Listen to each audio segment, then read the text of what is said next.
was back there. That cough was pretty bad. Robitussin, the real honey you love, plus the powerful cough relief you need. What was I do for you, Jack? Robitussin, the only brand of True Source certified honey. You got a lot of weight here this morning. Good. Well, you practice. So that's the problem, since you're not running up and down the stairs anymore? Yeah, well, You got a lot of no weight. organ music today.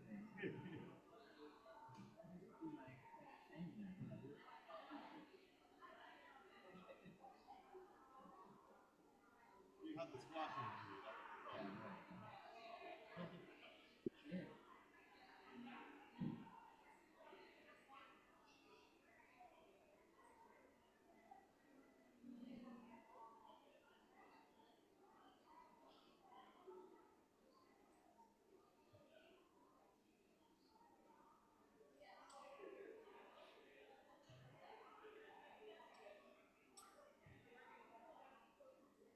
Hello, Nick. How you doing?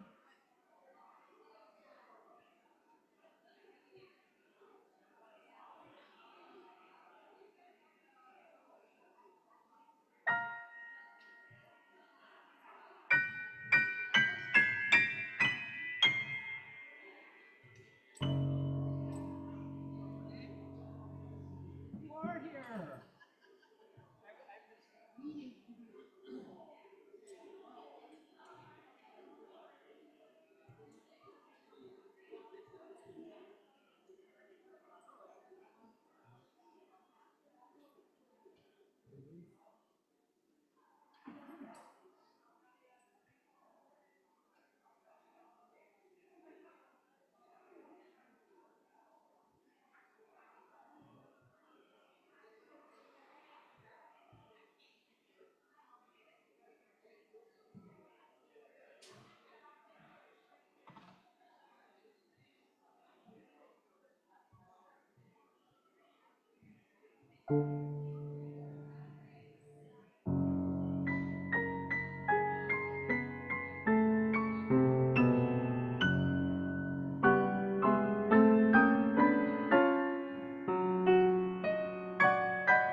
Good morning, everyone. Nice to see you here on this nice, warm, cozy day. It's pretty warm in here, though, isn't it? Yeah. Welcome to our service from the Unitarian Society of Northampton and Florence. I'm Jan Nettler, and I'm a member of the Worship Committee. If you're new or are returning from a time away, we're glad to see you. Please feel free to fill out a blue welcome card, which you can put in the offering plate later in the service. That way we can put you on our email list so you can receive information about everything we do. There's also a link to that if you're online on Zoom. We strive to be a congregation that welcomes people of all ages, races, religious beliefs and backgrounds, sexual orientation, gender identities, and abilities. We belong to the Unitarian Universalist Association of Congregations, and we are guided and inspired by its values and principles. Our values and principles move us to remember that those of us in the Pioneer Valley live on the unceded homeland of the Patuxent, Nonotuck, and Western Nipmuc peoples. We acknowledge our responsibility to confront the legacies of dispossession and systematic racism that are part of our collective history. And we affirm and celebrate the many legacies that inspire us. I'm going to repeat part of that. We acknowledge our responsibility to confront the legacies of dispossession and systemic racism that are part of our collective history. I'm going to ask you to take a brief moment, very brief, to think about what that means to you.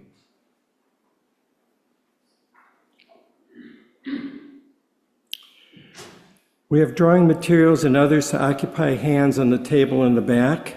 Restrooms are downstairs. You can reach them this way by stairway and either way by elevator. So Reverend Jo Murphy is our guest speaker today. She's the executive director for UU Mass Action and is busy mobilizing and organizing with many UU Mass Action campaigns. She's also quite busy with her 20-month-old daughter, Simone, who happens to be downstairs in childcare. You can go say hi to her later. And doing per diem work as a chaplain at Beth Israel. She loves liberation, dreaming, the ocean, and a fine roast chicken dinner. Also going to welcome Greg Hayes, our guest musician for today. Many of you know him. Emeritus. He was he is our emeritus. He's still our guest too. Okay, we hold in our hearts the family of Evelyn Billings, who died this week, just a couple of months after her husband Gil. Also, Michael Taylor, our manager of congregational operations, who is recovering from a liver transplant, which is really good. So we're here to celebrate, to reflect, and to support one another. It's good to be together, and now we'll continue our service with the prelude.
writer Adrienne Marie Brown.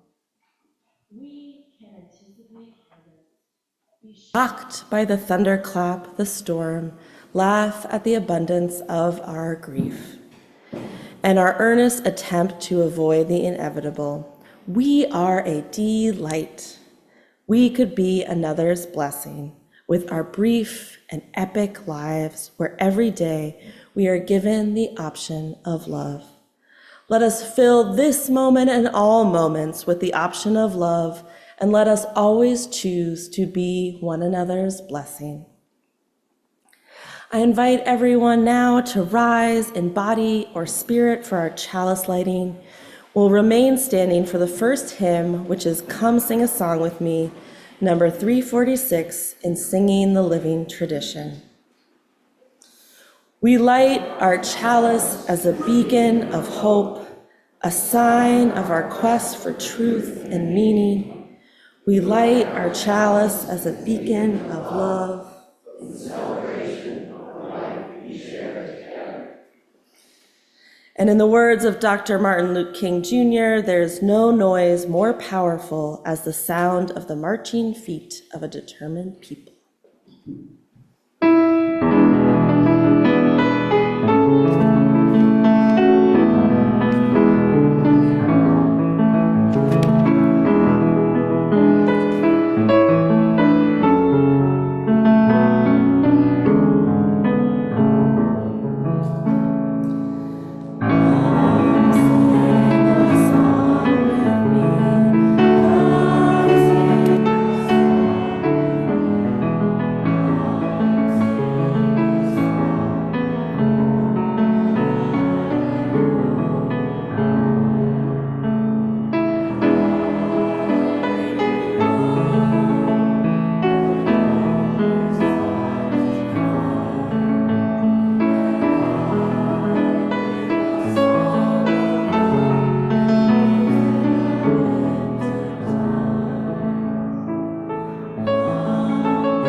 At grief.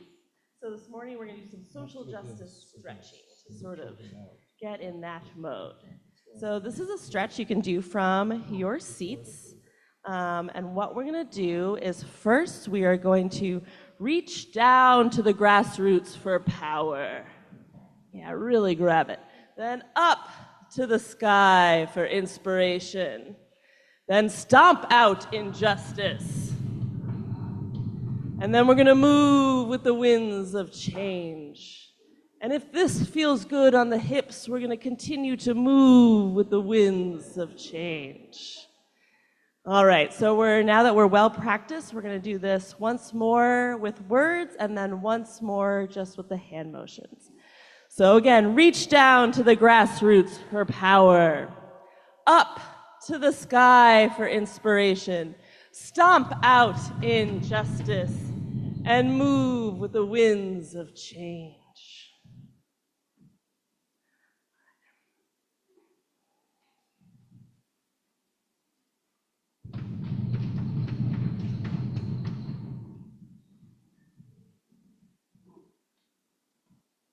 Beautiful. Blessed be the justice that has been moved this morning. Well, now that you're warmed up, we're going to do 20 laps around the building.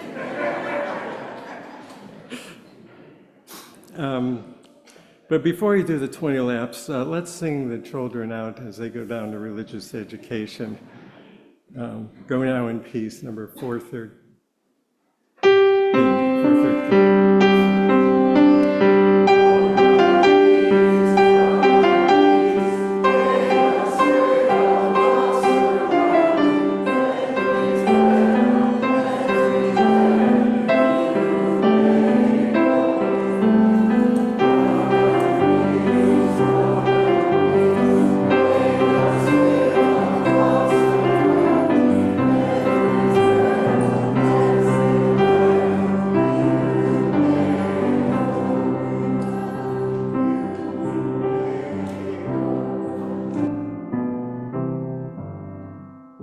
I did not forget the greeting. Now it's time to greet one another. Those of you in the Great Hall, please turn around and wave to the people on Zoom. If you're on Zoom, you're invited to turn on your videos and wave and say hello in the chat. It's helpful to switch the gallery view.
I was going to make my little chat after perhaps the world leading right before the I'll start now.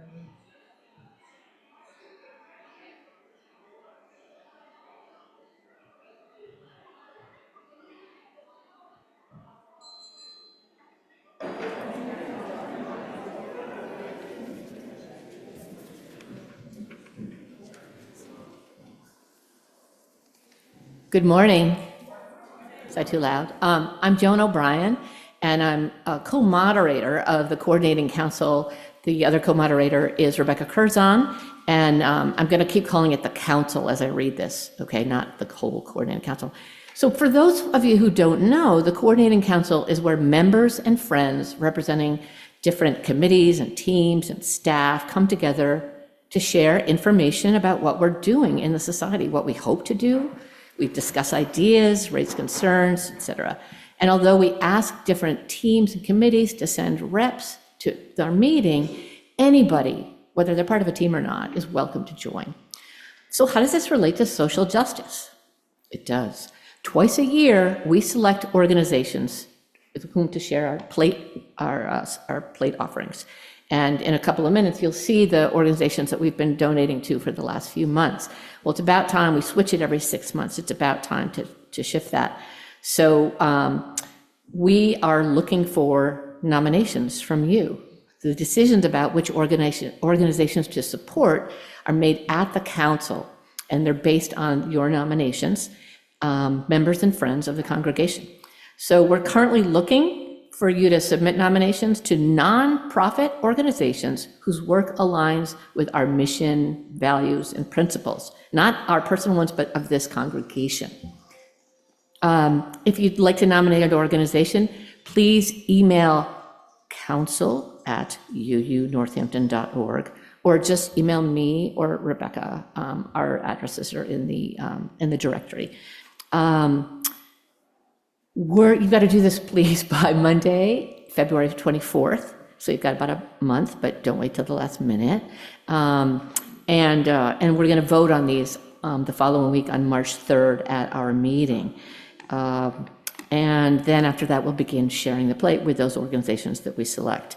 And we try to keep the number, not huge, just down so that we can make a substantial or significant contribution to these organizations. So anybody, as I've suggested, could nominate, and anyone who attends the March meeting, and everyone's welcome, anyone who attends the meeting can vote. It's not some secret voting thing. And if you are interested in attending that meeting where we vote on it, but you don't want to attend the whole meeting, be in touch and I'll tell you about approximately what time we'll be doing that, okay? The council meetings are held on the first Monday of the month from 6:30 to 8. The Zoom link, and we meet on Zoom, the Zoom link will be in the Sunday Times. It's usually in there the Friday before the Monday that we meet. If you have any questions about the council or, other business, just please see me or Rebecca. Thank you.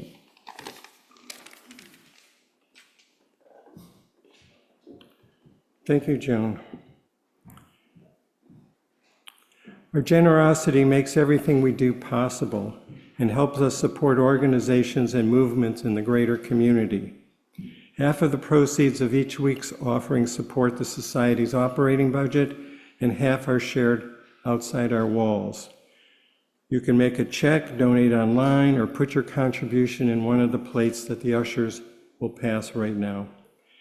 The offering will now be given and gratefully received. Jan, do you want me to meditation at the end? No, I want to do. Did I skip a hymn?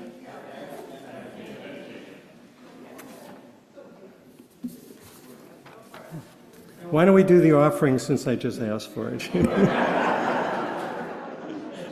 Then you can fire me, I won't be back next week.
Our meditation this morning is from Howard Zinn, who, fun fact, I was briefly in correspondence with. When I was a teenager, I wrote him a letter and he wrote back. To be hopeful in bad times is not just foolishly romantic. It is based on the fact that human history is a history not only of cruelty, but also of compassion, sacrifice, courage, kindness. What we choose to emphasize in this complex history will determine our lives. If we remember those times and places, and there are so many, where the possibility of sending the spinning top of a world in a different direction, and if we do act in however small a way, we don't have to wait for some grand utopian future. The future is an infinite succession of presence, and to live now as we think human beings should live, in defiance of all that is bad around us, is itself a marvelous victory. We'll take now a moment of silence together.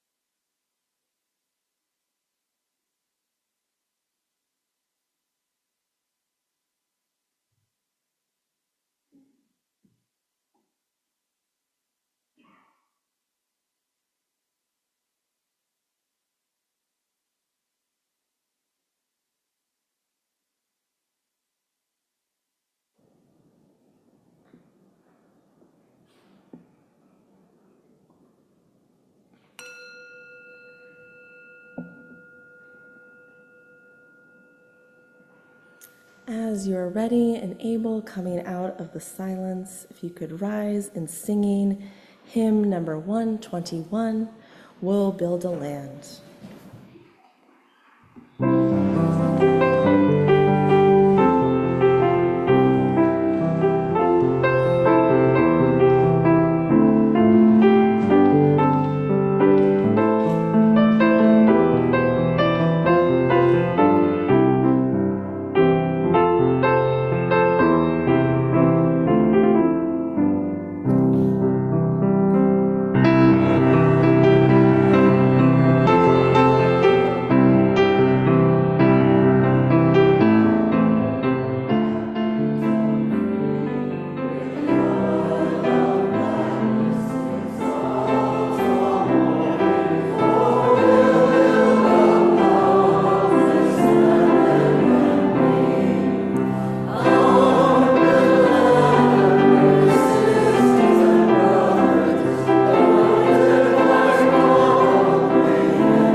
reading this morning is the poem from Joy Harjo, Perhaps the World Ends Here. We'll have this reading and then go into the interlude. The world begins at the kitchen table. No matter what, we must eat to live. The gifts of earth are brought and prepared, set on the table. So it has been since creation, and so it will go on. We chase chickens or dogs away from it, babies teethe at the corners, they scrape their knees under it. It is here that children are given instructions on what it means to be human. At this table we gossip, recall enemies and the ghosts of lovers. Our dreams drink coffee with us as they put their arms around our children. They laugh with us at our poor, falling down selves as we put ourselves back together once again at this table. This table has been a house in the rain, an umbrella in the sun. Wars have begun and ended at this table. It is a place to hide in the shadow of terror, a place to celebrate the terrible victory. We have given birth on this table and have prepared our parents for burial here. At this table, we sing with joy, with sorrow. We pray of suffering and remorse. We give thanks. Perhaps the world will end at the kitchen table while we are laughing, crying, eating of that last sweet bite.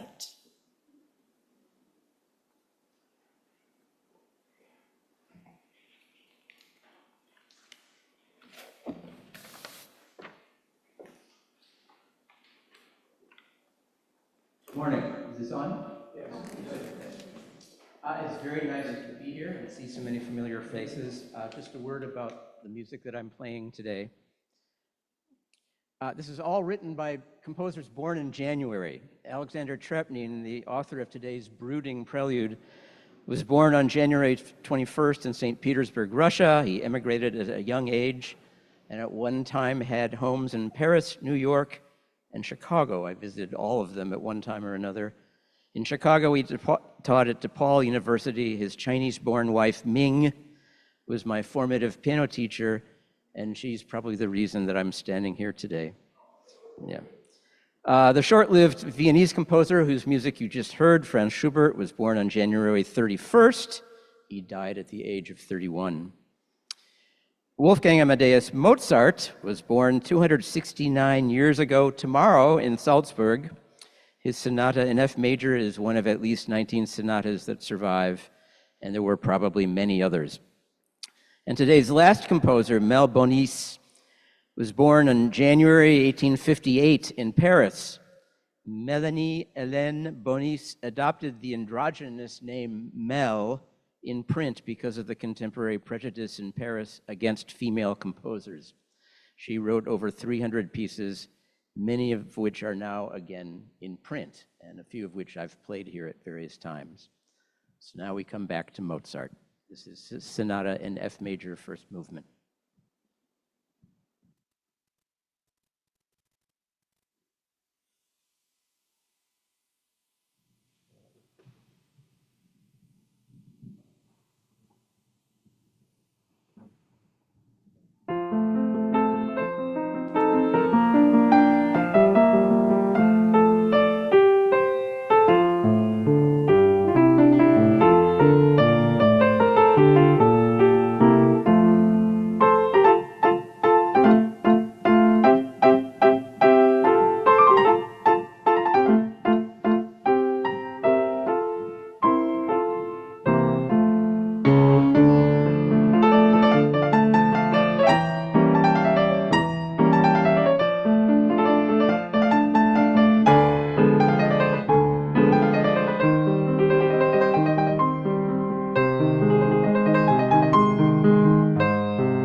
In remote forests in Madagascar, there is an orchid that is somewhat star-shaped, a delicate branching of white petals called the star of the forest. She may look delicate, and one may think her name comes from her shape, but she is also the star of the forest because she grows in complete darkness. This isn't just a survival technique for her, she thrives in darkness. The orchid gets nutrients from underground fungus, does not have chlorophyll for photosynthesis, but cuts through the dirt every so often to attract pollinators such as ants. I loved reading about this orchid. I love knowing that there is thriving in darkness. This orchid is also a reminder for me about the ability for life to survive and thrive in unexpected places, in dark forest floors that, though may be threatened by our destruction of the earth, at least for now, host orchids. Beautiful, delicate, perhaps a piece of joy, thriving orchids that live happily and healthily in the dark. We are all in need of the possibility that exists within thriving orchids. As we begin and continue to take in the results of this past election and what it will mean for us, our loved ones, our wider communities, and the world, I urge you to take a breath now. Right now, let us just take a moment to be in the forest with the orchids and breathe.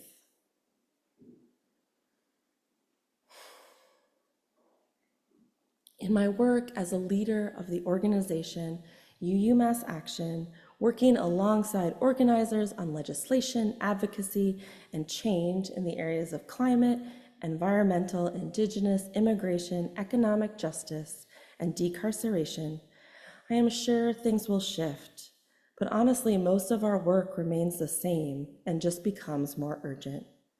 I'm wondering if during this presidency, we, not as individuals, but as congregations, we as a faith, as Unitarian Universalists, UUs who exist all over the globe, will decide that we want a better world and will fight for it like we never have before.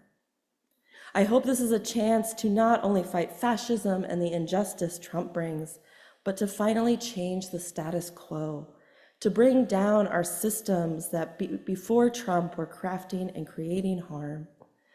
Let us take this moment to instead craft and create a worldwide community of care. In these movement spaces, doing this work, I find myself in that awkward space of not being very hopeful, but having hope for the possibility of hope. I know that people have the capacity to do better, even when I've seen again and again that we do not always act on that capacity. When thinking about what blocks my ability to move from having hope and hope to just hope, I think about my ability to grieve. I believe that if we take time and space to grieve and be in grieving, we will have greater capacity for joy, for delight, and we need this joy and delight to continue on in these movement spaces, to continue to remember why we fight. Many, many summers ago, Joni Mitchell, who is now 80, made a surprise guest appearance at the Newport Jazz Festival. She sang Both Sides Now with Brandi Carlile. This is a haunting, definitely sad-sounding song, and when I watched the video online, I did not weep, I sobbed. I'm sure many of you have experienced songs, art, moments that are breaking you open. And I think this song, for me, both in its melody and the lyrics about knowing life and realizing you don't, broke me open. I also know that during this election, singing in community was and is and always will be regulating. But I also know that this is not something that is felt best by listening to, but actually doing. Do people know this song, Both Sides Now? Okay. Well, we're gonna sing, we'll see how we do, but let's start singing it, see how far we get. Rows and flows of angels and ice cream castles in the air and feather canyons everywhere. I've looked at clouds that way, but now they only block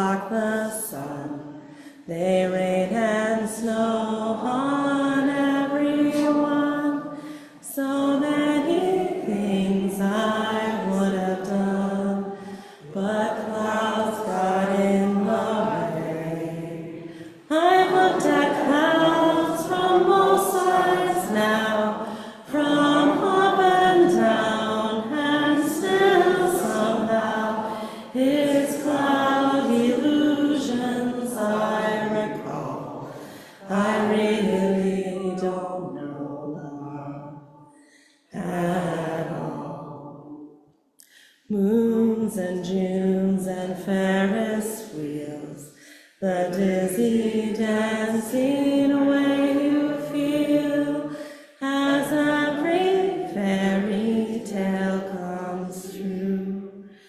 I've looked at life that way, but now it's just another show. You leave 'em laughing when you go, and if you care, don't let 'em know. Don't give yourself away. I've looked at love from all sides now, from give and take, and still somehow it's love's illusions I recall. I really don't know love at all. Thank you.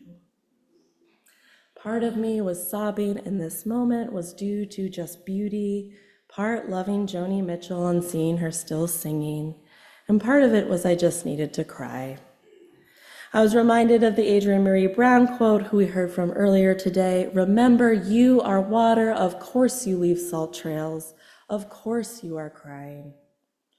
In a sermon about despair written in 2019, Reverend Victoria Safford responds to the despair and grief people were feeling at the times with, "Time is not an arrow. It is not an arrow shot from the bow at the beginning, propelling history inevitably in one doomed direction. There are no straight lines in this round world, no guarantees. Seasons change and movements grow. Hearts beat on and all things like water ebb and flow. Despair can give way to resistance if you voice it in community. Grief can become resilience if you honor the weight of it and let others help you bear it. Cynicism can be melted, grim certainty unrusted, apathy can wake up if the music's loud enough and strong enough." In this time of our history when violence rages on, wars begin and continue, our climate feels very much on edge, if not already in the midst of disaster. There is reason for despair. There is reason for despair, for grief, cynicism, apathy. It is one thing to talk about melting cynicism, having despair give way to resistance, but how does all this come about? How are we not consumed by despair? How do we carve and make room for hope, joy, delight, the things that make our survival worthwhile and beautiful?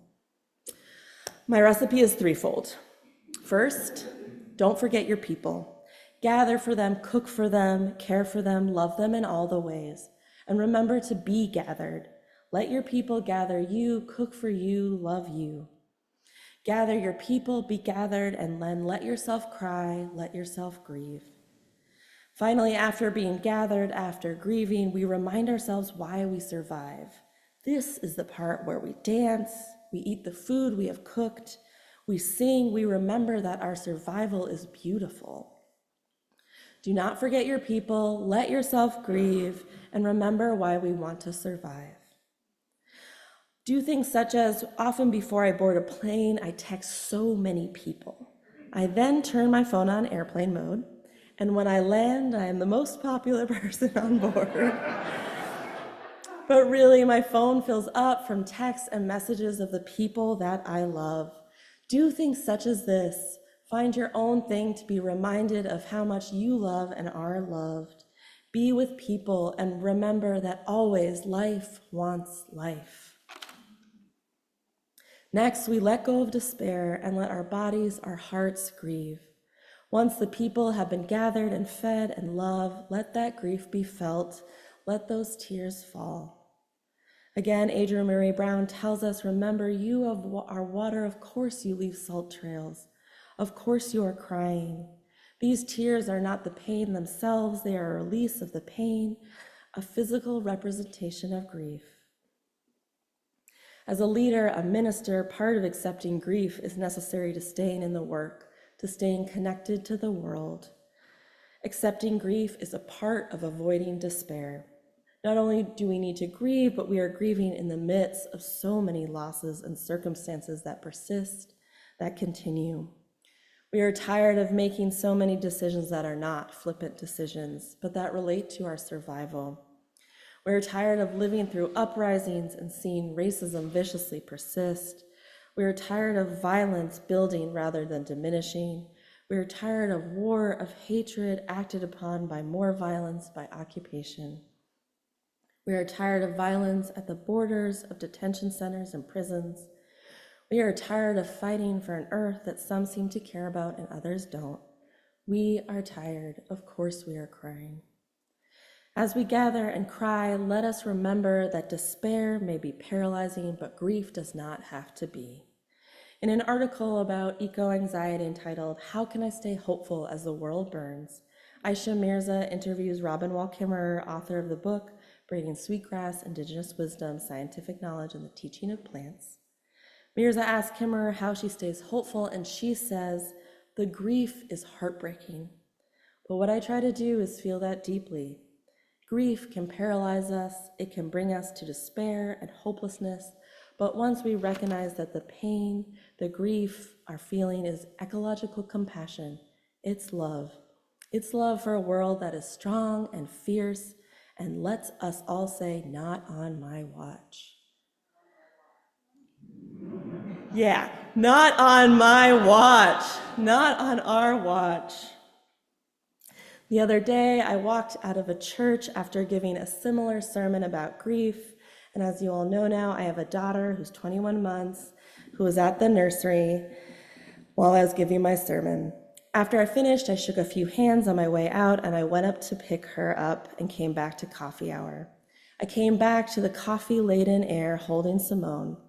Someone approached me and said, "You know, you must be much more hopeful than you let on if you brought this human into the world." Fine. I am. I am much more hopeful than I let on. Am I scared, grief-stricken, and angry too? Yes. But again, life wants life, and I will want and have so much hope for this broken world.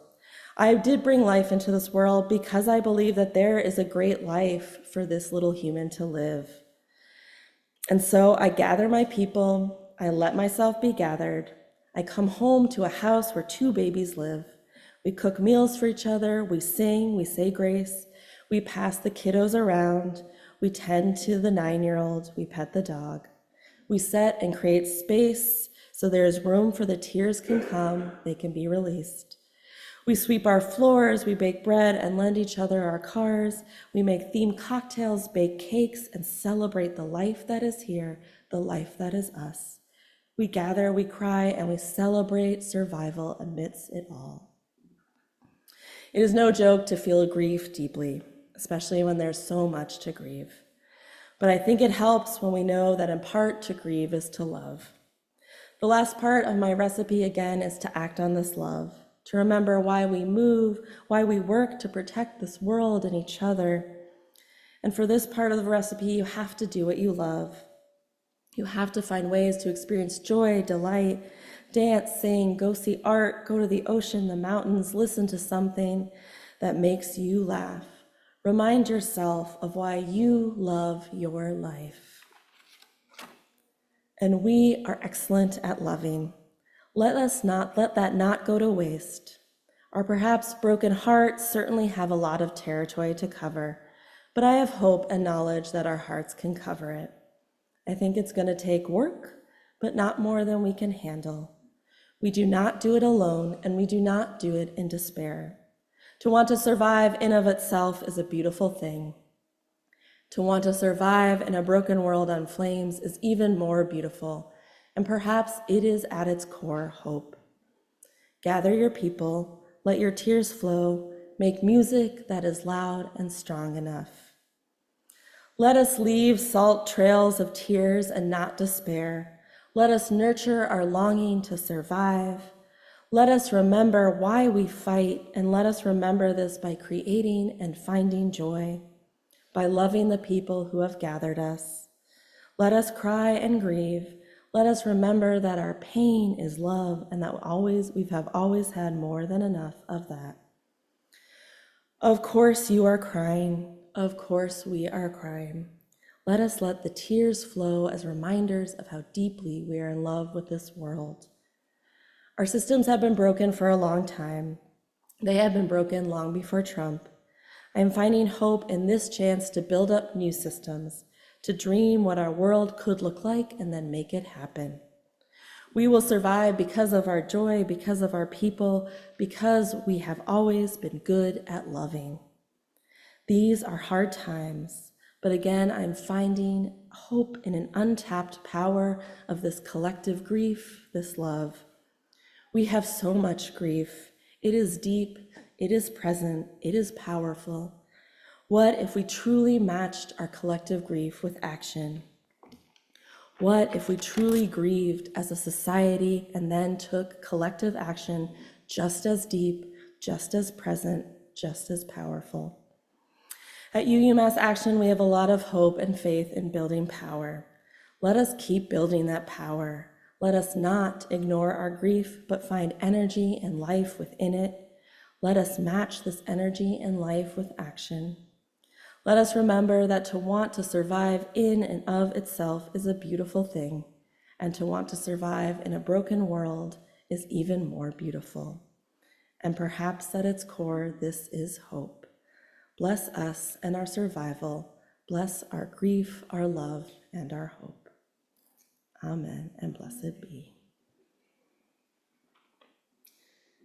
If you now join me in rising in spirit or in body as you are able in singing hymn number 131, Love Will Guide Us.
Our closing words are from Assata Shakur, the activist and writer, who says, I believe in living, I believe in birth, I believe in the sweat and the fire of truth, and I believe that a lost ship steered by tired, seasick sailors can still be guided home to port.